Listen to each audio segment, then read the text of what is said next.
So the main players is going to be Dun & Bradstreet, which is the biggest business credit bureau here in the United States. Experian Commercial, Equifax Business, and I have Small Business Financial Exchange, but it's a trick. Small Business Financial Exchange is not actually a business credit bureau. The Small Business Financial Exchange is a reporting agency. So if you guys have an American Express business credit card, you probably notice that it does not report on any of the business credit bureaus, right? And if it does, cool, but most likely it's not reporting. And one of the reasons why is because the data is being furnished over to the Small Business Financial Exchange. Now, if you're wondering what's the purpose of the Small Business Financial Exchange, or why are you bringing them up? The Small Business Financial Exchange is who furnishes the data for Dun & Bradstreet, and they also furnish data for Equifax Business. Going deeper with that, the Small Business Financial Exchange is also where the SBA is going to take a look at for some of the loans that they go out and they distribute. So the SBA is essentially going to look at, I'd say, 3 data points. They're going to take a look at the Small Business Financial Exchange to make sure that all of your business credentials are lined up, to make sure that the addresses match up, to make sure there's no UCC filings, all of that. They're then going to take a look at Experian on the personal side, and they're also going to take a look at Experian on the business side. So on the personal and on the business side, taking that a step further, for those of us that got PPP loans, some people were reporting, hey, there is a hard inquiry on my Experian personal side. Why is that? Well, SBA, which is a Section 7A loan distributed by, or the PPP loan distributed by the SBA, they needed something to, again, personally guarantee it. And so what they did was they checked maybe your Equifax, the Small Business Financial Exchange. They checked your Experian Business. If maybe you didn't have it there because you were a newer business, they went ahead and just looked at your Experian on the personal side. And that's why some of you guys, for those of us that did take PPP loans, if you didn't, then this is maybe like new to you. That's why you saw a hard pull. This is what we want to use to start building out our business credit profiles. And so you want to have at least 5 accounts reporting on your Dun & Bradstreet accounts in order for you to generate an 80 paydex score, right? And so what a lot of people end up doing and where they drop the ball is they have maybe 2 accounts that they think are reporting, but aren't really reporting. And then they're kind of working with vendors, which we're going to get into here in just a second. They think that they're kind of working with vendors that are reporting trade lines, but they're not really reporting trade lines over on the business side. And what they end up doing is they just end up using the card, or they stop using the card, or they stop using the vendor. And then the vendor says, okay, let's not even report. So if you're taking notes, you want to use either the card or the vendor account or the supplier that you guys are using. You want to use them for at least 60 to 90 days. Some of them are going to start reporting by day 60. Some of them are going to start reporting by day 90. I tell all of my clients, if you don't have at least an 80 paydex score by day 90, you must have missed a step. And so if for those of you guys that have been in business for some time, I'm going to help you out. I get a lot of clients that they come in and they say, Irv, I've been in business for 10 years. I've been in business for 15 years. I've never heard of paydex, or I have nothing reporting on my paydex. Let me help you out. You can go over to dnb.com, which is where you get your DUNS number. By law, these vendors, if they are extending out a term to you, a net 30, net 45, net 55, net 15, whatever it is, and there's no number reported or generated, that's automatically going to generate a DUNS number for you. So if you go in and you create an account and you type in your business name, odds are your business is going to show up. Some of you guys probably have some form of business credit built out and you don't even know it yet, because vendors actually have been reporting. You just haven't claimed your account yet. That's going to help out somebody on this call, because I had like 6 clients last week that they all had 80 paydex scores because they were already reporting. They just hadn't claimed their account yet. So they already had business credit. They just hadn't lined it up with their LLC and they hadn't taken ownership of it. I want to take it a step further, because maybe if you're newer, or maybe if you're going over to Dun & Bradstreet, they're going to tell you and they're going to try to sell you crazy expensive packages that they're going to say, hey, we're going to report trade lines for you. Steer away from that. You're going to learn how to build trade lines on this call from scratch that belong to you, meaning no one can take it away from you once it's on your report. What they're really reporting is trade references.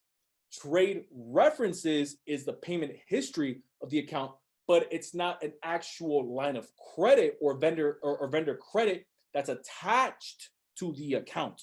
So it doesn't necessarily carry the same weight as you building out your own trade lines, but yet they're charging you thousands of dollars for that. Oh, and by the way, the minute that you stop paying that, they remove those trade references to begin with. And for those of us, before I move on, for those of us that are business owners, the first thing that I want you guys to do when you get off this call, be sure, go to dnb.com, search your business. I promise you somebody on this call, and if it's you, hit up Brad and let them know, hey, that thing worked. Hey, I had a business credit profile established. I just had to claim it. I had to send in my LLC, my articles of organization. I had to take a picture of my license. Whatever it is that they ask you for, claim it because it's yours.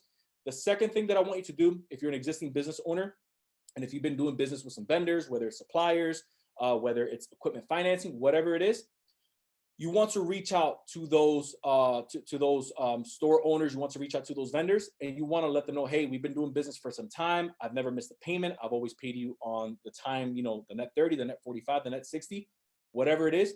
I want to see if you can report this for me. Some of them aren't going to report it, right? They're only going to report the reference at absolute best. Remember, they have to at least report the reference. If you want the trade line, say, hey, can you extend a line of credit trade line that's actually going to report for me? On their end, they may need to fill out some paperwork with Dun & Bradstreet, Equifax, and Experian, but let them know, I want to continue doing business with you, or I may be in the place where I may take my business elsewhere. So at least you kind of had that as leverage. Cool? I hope you guys picked that up. So when it comes to vendor accounts and financial accounts, you want to have both on your business credit profiles. Pro tip, by the way, vendor accounts, for those of us that don't know, let me not move past that. Vendor accounts, for those of us that are wondering what that is, those are things like net 30s. We have 30 days from the day that we're invoiced in order for us to make that payment, right? So in the business credit world, there's something called days beyond terms, which is really what's being used against you if maybe you're late by 1 day. So now they start counting late by 1 day, late by 2 days, late by 3 days, late by 4 days, and that's what starts to plummet your score. So if there's anything that you take from this call, the simplest way that you can boost your business credit is just pay that thing off in full. It has to be paid off in full if you want the full benefits of building out your Dun & Bradstreet score, because vendor accounts are going to report over with Dun & Bradstreet. Some of them report with Equifax and Experian, which we'll get to them here in a second. But I want you guys to know, when it comes to building business credit, start with making those payments on time. It sounds elementary, it sounds simple, but like, I can't tell you how many times somebody wants a hack for building something out, and it's like, just pay it on time. I promise you that's going to be better than any hack you'll ever get. Just be responsible with your business, whether you're running your books yourself or you have an accountant.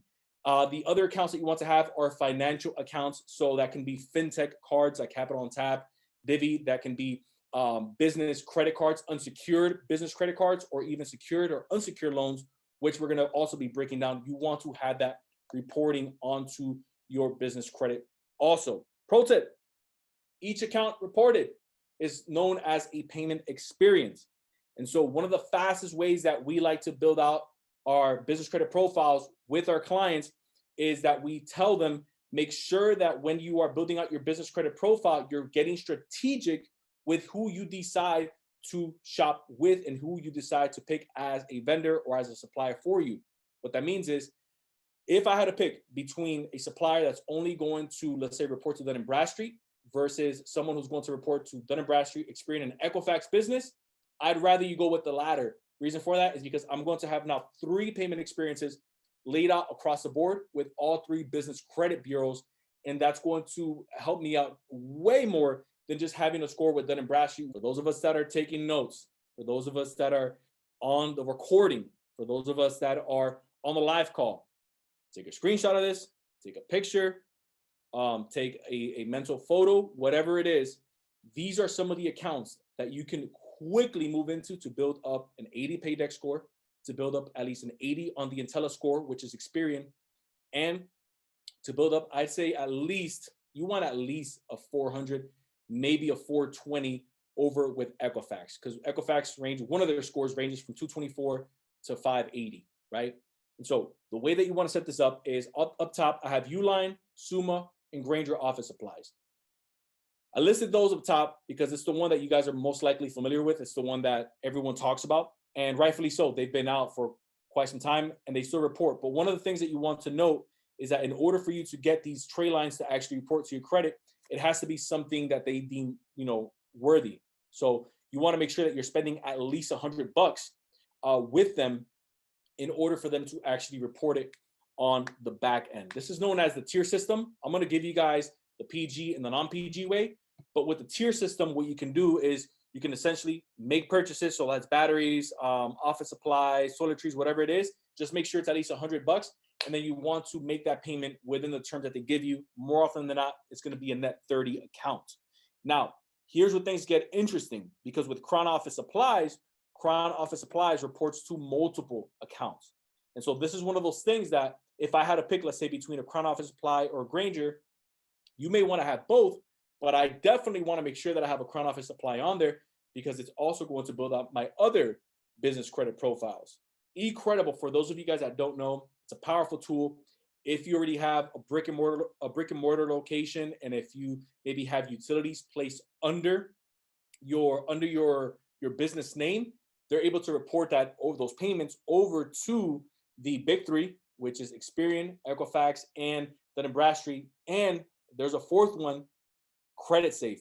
Creditsafe isn't necessarily as big here in the United States as they're becoming. They've been out since '97.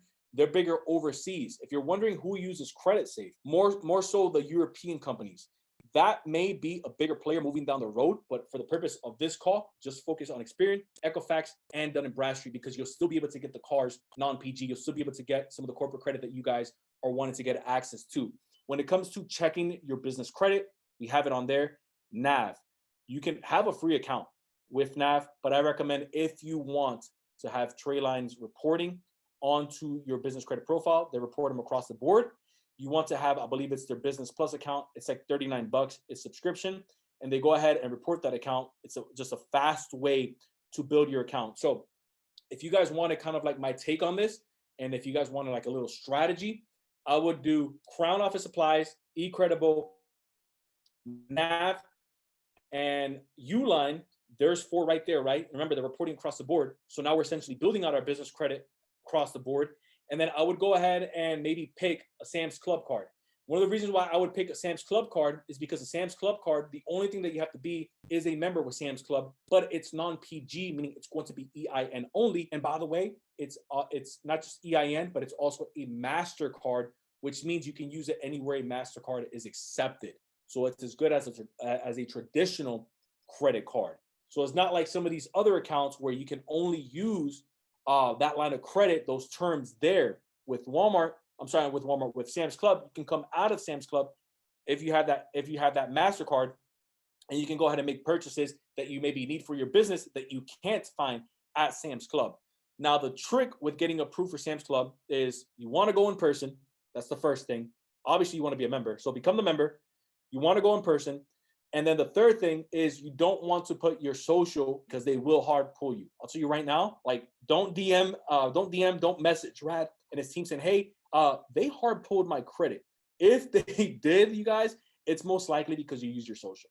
Like that's the only way that they're going to hard pull your credit. And so when you get there, you're going to fill out the application, and you're only going to put your EIN where it has your company EIN. I'm not telling you to put your EIN where your social goes and vice versa. No. Put your EIN where your EIN goes and leave your social blank. If they ask you, what's your social security number? I will tell them what I tell them. I don't really know my social off the top of my head. And then lastly, a little key that you guys can use to also build relationships within the tier system is through Quill, and know who some of the brother companies are, sister companies, and parent companies. So I'll give you one here as a quick example.